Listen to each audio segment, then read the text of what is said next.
नमस्कार, मैं हूं मोहित कुमार साहू और आप देख रहे हैं टीवी 24 और टीवी 24 की खास पेशकर वादे कितने पूरे कितने अधूरे। इस खास पेश पर हम तमाम जो विधानसभा है मध्य प्रदेश और छत्तीसगढ़ की विधानसभा पर विश्लेषण और परिचर्चा करते हैं, समझते हैं कि आखिर जब 5 साल में चुनाव होते हैं तो जब चुनाव के पहले पहले क्या वादे और क्या इरादे होते हैं, क्या अमल होते हैं योजनाओं पर और किस तरह से चुनाव पर कार्य किए जा रहे हैं, वर्तमान में क्या परिस्थितियां चल रही हैं, किसके खेमे में क्या गुटबाजी चल रही है और क्या वर्तमान के हालात हैं।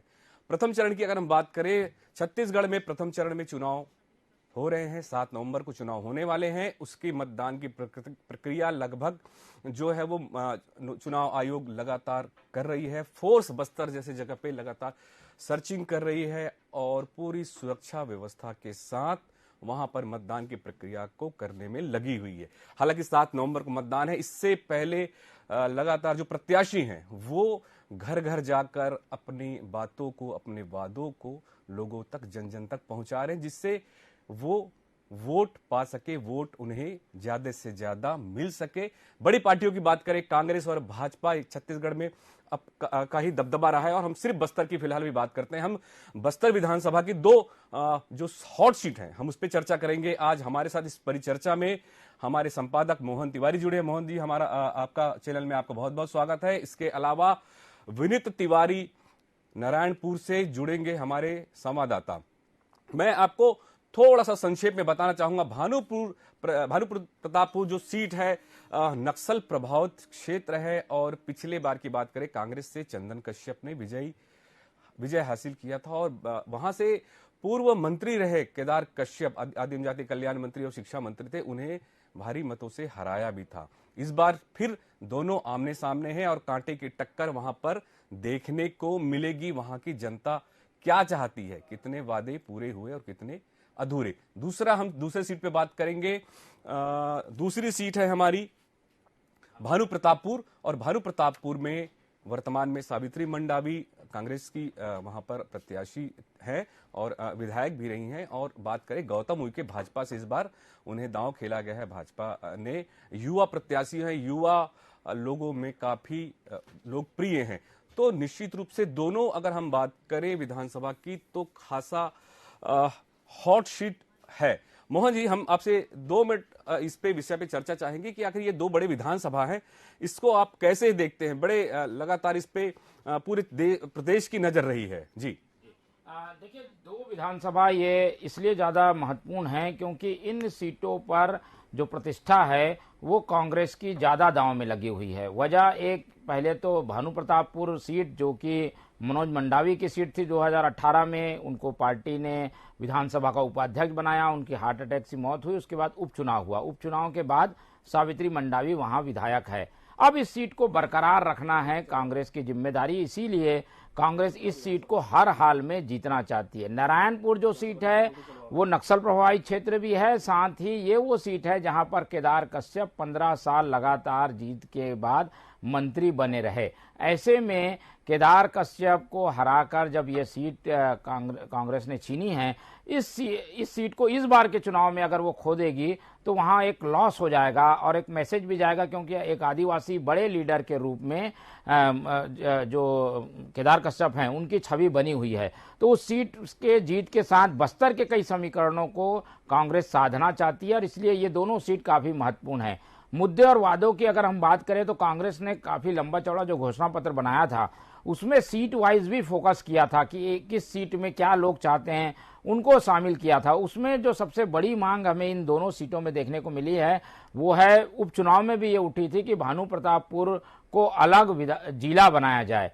तो जिले बनाने के जो घोषणा लगातार मुख्यमंत्री जो है वो कर रहे थे, उसमें हम देखते हैं कि भानु प्रतापपुर को भी जिला बनाना चाहिए। ये मांग जनता की ओर से आई, तो इस मांग को जो पूरा करेगा उसके लिए यहाँ पर बेनिफिट मिलता हुआ हमें दिख रहा है। इसके अलावा यहाँ पर शिक्षित लोगों की संख्या काफी ज्यादा है। तो भानु प्रतापपुर एकदम से अनपढ़ लोगों का या फिर ग्रामीण लोगों का क्षेत्र नहीं है, शिक्षित लोगों का भी क्षेत्र है। इसके अलावा हम वहाँ पर देख रहे हैं कि वन संपदा प्रचुर मात्रा में है। तो वन संपदा प्रचुर मात्रा में है तो उसको उसको संग्रह करके उसके साथ जो जीविका करते हैं, जीवन बिताते हैं, उनका जीवन स्तर उठाने के लिए सरकार को योजनाएं लानी थी। उसमें क्या स्थिति है उसका आकलन भी हम करेंगे। दूसरी महत्वपूर्ण सीट जो नारायणपुर है, ये नारायणपुर वो क्षेत्र है जहां पर अबुझमाड़ का क्षेत्र भी आता है। तो अबुझमाड़ का क्षेत्र पूरे विश्व में प्रसिद्ध है। वहां अभी भी आदिवासी उसी आदिकाल की स्थितियों में रहते हैं। वो एक तरीके से अलग पूरे छत्तीसगढ़ से कटा हुआ क्षेत्र है। वहां पर क्या प्रशासन ने सुविधाएं पहुंचाने की कोशिश की, कितनी वो सफल हुई, तो ये एक अहम मुद्दा जो है वो हमें देखने को क्षेत्र भी कहा जाता है मोहन जी क्षेत्र को। बिल्कुल। तो ये जो नारायणपुर है वो कई तरीके से मुद्दों के आधार पर महत्वपूर्ण है, क्योंकि एक तो अबुझमाड़ का क्षेत्र है, नक्सल घोर वहां पर अपना कैंप बनाकर रहते हैं, वहीं से मूवमेंट करते हैं, ऐसी जानकारियां आती हैं। इसके अलावा वहां पे धर्मांतरण भी एक बड़ा मुद्दा है। लगातार उस पूरे क्षेत्र में धर्मांतरण की वजह से जो स्थितियां बनी हैं उसका लेकर आदिवासी समाज विरोध करता रहा है। आदिवासियों में भी दो भाग यहीं पर बने हैं, क्योंकि एक आदिवासी जो कि परंपरागत धर्म का पालन करता है, वो जंगल की पूजा करता है, वो देवगुड़ी की पूजा करता है, प्रकृति की पूजा करता है। दूसरा जो है वो आदिवासी बन गया है, पर वो सभी आदिवासी परंपराओं का पालन करता है, लेकिन क्रिश्चियन धर्म भी अपनाता है। इस दौरान जब उनकी मृत्यु होती है तब वो ये विवाद की स्थिति आती है कि वो क्रिश्चियन बन गया, अब उसका हम अपने शमशान में क्यों दफन करने का मौका दें, उसका शव यात्रा कैसे निकलेगा। ऐसी स्थिति में विवाद बना हुआ है। यही एक बड़ा मुद्दा भी यहाँ धर्मांतरण का नारायणपुर में है। निश्चित रूप से धर्मांतरण और दो अलग अलग भी विषय भी हैं।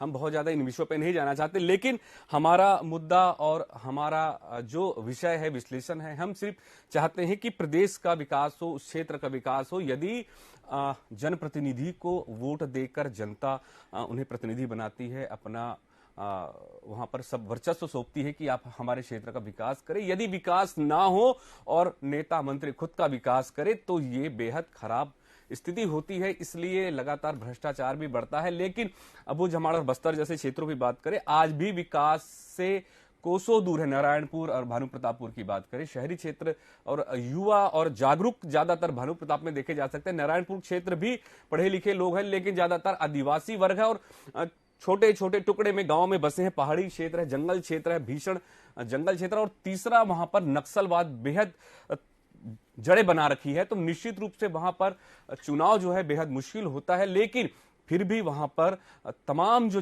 मतदाता हैं वो निकल कर आते हैं और अपने प्रत्याशी को चुनते हैं। बहुत बेहतर मतदान होता है। 70% के आसपास की बात करें तो लगभग पिछले बार की विधानसभा में 70% के आसपास जो है प्रतिशत का मत पड़ा था। नारायणपुर विधानसभा की बात करें तो कुल मतदाता 1,82,085 हैं और पुरुष मतदाता की बात करें 88,234, तो महिला मतदाता 93,847। 2018 के चुनाव में बात करें तो 1,76,030 मतदाता नारायणपुर विधानसभा में थे।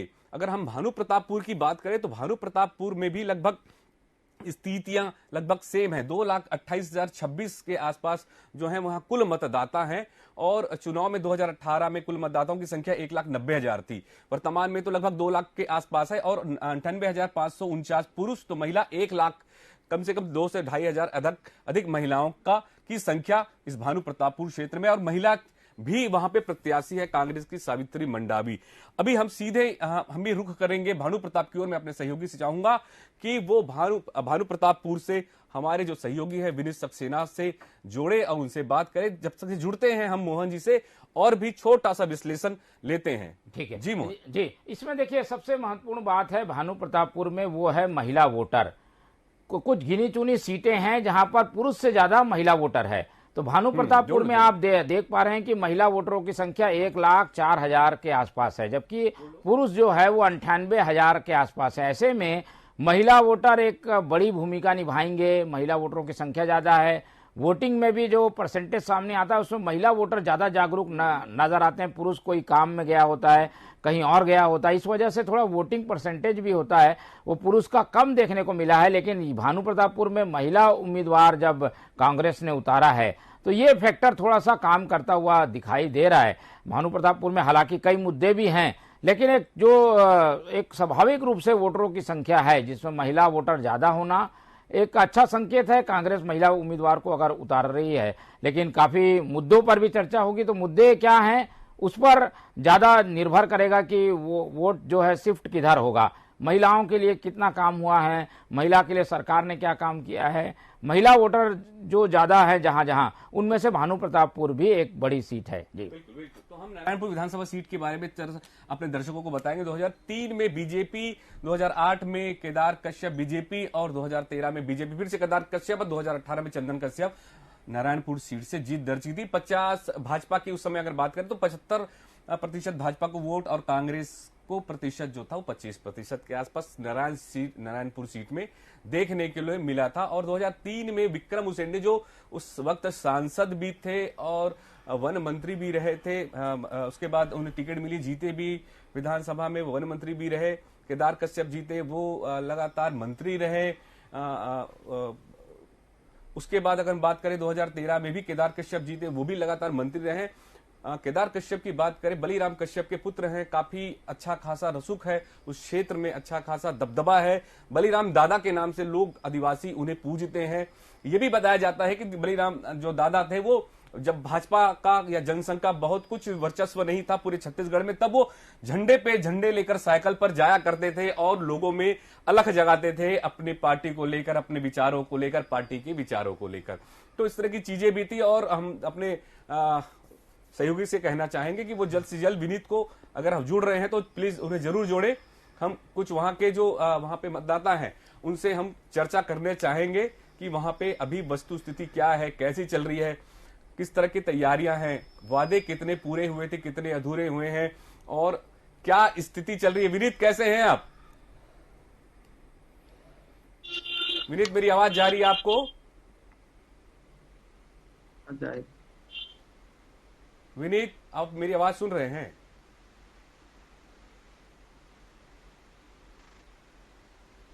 तो विनीत हमसे जुड़े हुए हैं, थोड़ा सा नेटवर्क का इश्यू लग रहा है चूंकि बस्तर का क्षेत्र है और इश्यू का थोड़ा सा उस क्षेत्र में नेटवर्क का इश्यू होता है। विनीत आवाज आ रही है मेरी?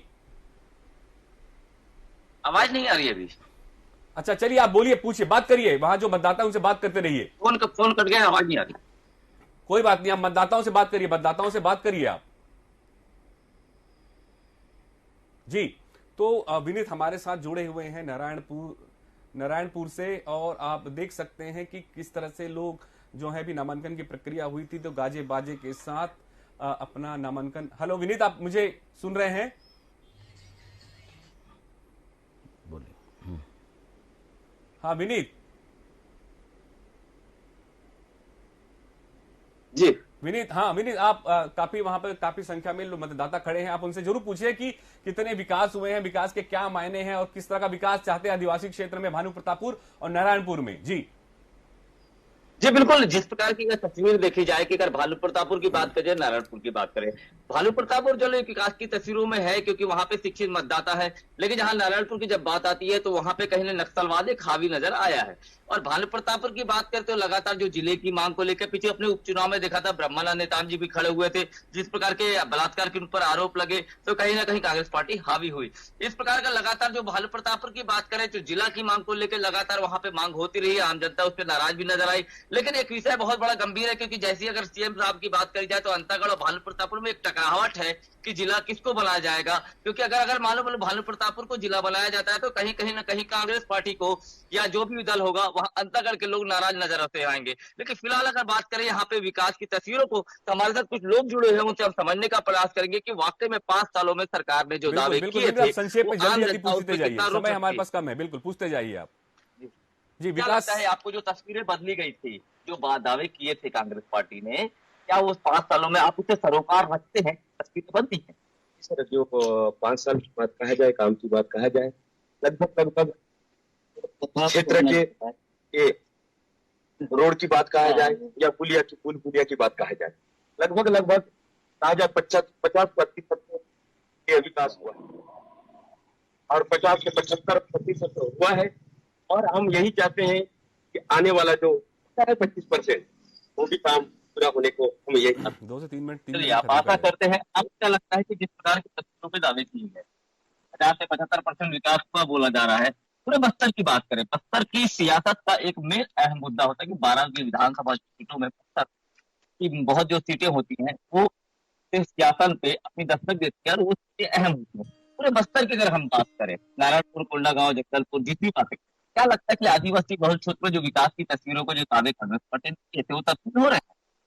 कि जैसा 75% जो भाई साहब ने बताया, तो ये जो है 75% वाकई विषय में काम किया गया है। लेकिन हम जैसे अंदरूनी क्षेत्र में जाते हैं, जैसे हमारे आसपास आता है, कुंडागांव आता है, अंतर्गत आता है भानु, परंतु इन क्षेत्रों में हम जाकर के देखें, ग्रामीण क्षेत्रों में, तो कहीं न कहीं शिक्षा के जो क्षेत्र है उस पर उतना काम नहीं हुआ जितना होना चाहिए।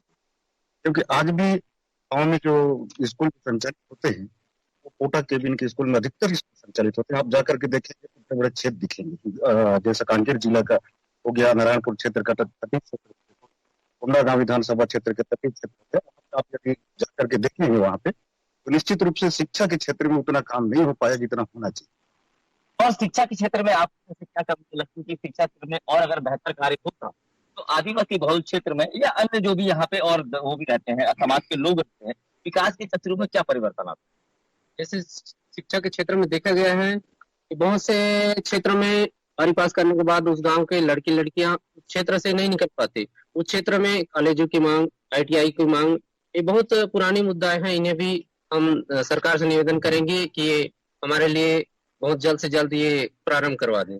आपको दूसरी बात की बजाय अगर विकास की तस्वीरों की बात करें, क्या मतलब क्या तब्दील होना चाहिए कि पिछले सालों की बात करें, 15 साल भारतीय जनता पार्टी रही, कांग्रेस की सरकार है, दोनों की अगर तुलनात्मक दृष्टिकोण किया जाए कि क्या बेहतर लगता है आदिवासी बहुल क्षेत्र में, कि क्या बेहतर काम उधर हुआ या बेहतर काम इधर हुआ? मैं किसी पे वोट आपका लोगों ने पूछा हूँ, एक ध्यान जानना चाह रहा हूँ आपको कि वाकई में डेवलपमेंट की जो तस्वीर आदिवासी बहुल क्षेत्र में लोग किस नजरिए से देखते हैं? निश्चित रूप से जैसा कि पिछले 15 साल का जो कहा, उसमें जो वर्तमान सरकार थी कुछ बेहतर करने की वादा करके आई थी, और इसमें हम नहीं कहेंगे कि इन्होंने काम नहीं किया, बेशक काम किए हैं, जैसे किसानों के लिए किए हैं ना। हर एक जगह जैसे देखेंगे तो अधिकतर धान खड़ी केंद्र जैसा भी खोला गया इनके मतलब वर्तमान सरकार के द्वारा। और जैसे पहुंच भी जो मेन क्षेत्र थे, जैसे तहसील मुख्यालय जैसे जगहों में भी, जिला सहकारिता जैसा बैंक भी इन्होंने सरकार के कार्यकाल में खोला गया है। ये बहुत सारे काम हुए हैं, जैसे बहुत सारे तहसील मुख्यालय हैं जहाँ पे शिक्षा मिले, और बच्चे जो है स्कूल के इंग्लिश है, उसके लिए आत्मानंद स्कूल भी खोला गया। इस प्रकार से भी कार्य किया गया है। परंतु मैं अंदरूनी क्षेत्र के बारे में बात करता हूँ, जैसे तटीय क्षेत्र आते हैं, नारायणपुर, अंतागढ़, प्रतापपुर, इस साल इनके अंदरूनी क्षेत्र में हम देखें, ग्रामीण क्षेत्रों में तो कुछ इतना प्रभावशाली काम होना चाहिए। मतलब कुल मिला क्या है, उनसे बात करें, दिखा अन्य वो लोग मेन और भी सड़कों उनसे भी पे बात दिखा, करें। अंदरूनी क्षेत्रों में नहीं देखा।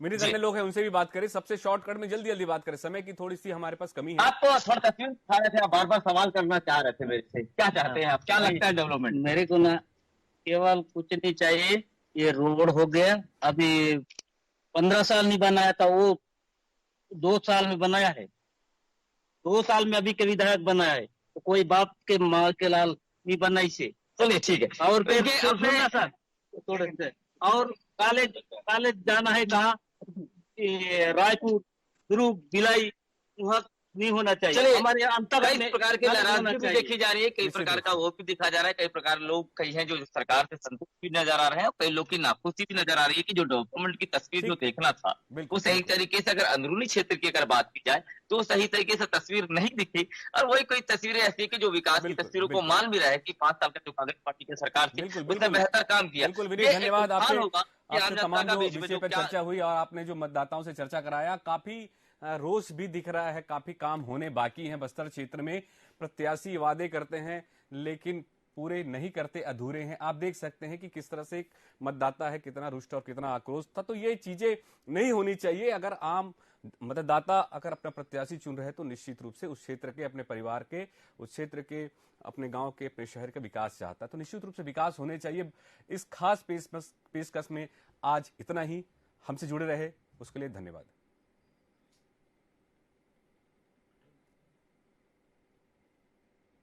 नहीं अटका नहीं, ठीक है, हो गया।